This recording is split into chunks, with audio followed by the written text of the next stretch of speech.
Hello everyone, and welcome back to the channel. Thanks for tuning in. Today we're going to be maintaining the tanks that I have set up at the moment. As you can see, they've evaporated quite a bit. So they've left a bit of scum that we have to deal with. So we're going to get started by cleaning Gloria's tank, Gloria the pea puffer. I always like to scrape the glass first whenever possible. That way I can take a good look inside. But also if there's anything that kind of goes into the water column, I can just take care of it with a water change. Now, these small aquariums should relatively be easy to clean, but I honestly prefer cleaning something a bit bigger just because of the cramped space in here. But for her, I usually do about a 50 to 80% water change, depending on how dirty I think the tank is. In this case, I'm just doing about a 50 because most of it has evaporated. Now in the shallow, it's super easy. I literally just scrape the glass, change about 10 to 20% of the water, remove any algae or stuff that, doesn't look great. And that's it. I don't really have to trim any underwater plants because they're all epiphytic plants, which are relatively slow growers. And so I never have to do any of that. And then for the top area, once it's all full and ready to go, I'll trim that. All my tanks hover between 20 and 22, 23 degrees.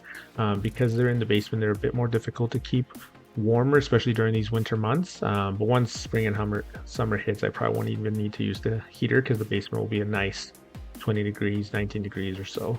And the fish are all acclimated for it. Now this one's a mess. I'll be honest, it's just a plant holding tank, so I don't put too much effort into it, but the water evaporated, it got really scummy, and the plants are completely overgrown. So we're just gonna scrape that down really, really well, loosen it up. Sometimes if you're having a hard time with scraping glass, it works better if you have actually the water line higher up to clean. But in this case, we're just take most of it off. Now we're gonna be removing some of the dead leaves that are around there or any of the stuff that just isn't looking great. I like to do this before I trim, just a habit of that I gotten into. But with the trimming, there's a lot to get rid of. So here we're cutting the Heteranthera styrifolia, which is a very fast growing plant. And I let this one grow really long, usually about a foot or so before I trim it, just because I like the way it looks when it hovers over the water line. Now, I'm replanting most of the stems. Most of them are really, really healthy, so I'm just putting them right back in. It's not a bad idea to remove some of the ones that you've already cut, like the part in the bottom that's still planted in some cases, or just cutting it really short and essentially planting brand new plants. In this case, because it is a plant holding tank, I do want it to give me as many plants as possible. And now let's fill them all up. So here it is, all said and done, the 60p. Again, I wasn't trying to make it look perfect or anything. It was mostly just taking care of the overgrown plants and cleaning the glass and just making sure everything is growing well. I really like how fish behave after a plant trimming and big water change. They get so curious of swimming in and out of the plants.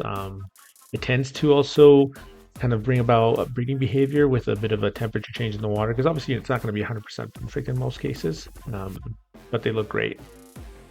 This top shot always looks good. Really enjoy it. The shallow, again, we just did a very simple maintenance, topped it off after removing only about 10, maybe 15% of the water. I still have to decide what I want to plant in the top. I know the coal miner plants, which are the big ones in the back that you see, will have to come out eventually as they go into my summer deck pond. But on the surface here, I just still haven't really figured it out at the time of the filming of this video, but eventually we'll get plants in there. It'll make it look a lot more full.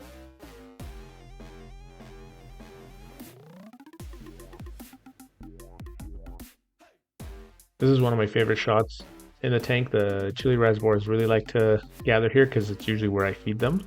So they tend to just swim slowly about on this little branch up there. And then here is Gloria's setup. looking pretty good. I am noticing a little cyanobacteria, so I'll have to keep an eye on that. But overall, it's looking great. Thanks for tuning in, everyone. I hope you enjoyed that and have a great rest of your day. Take care.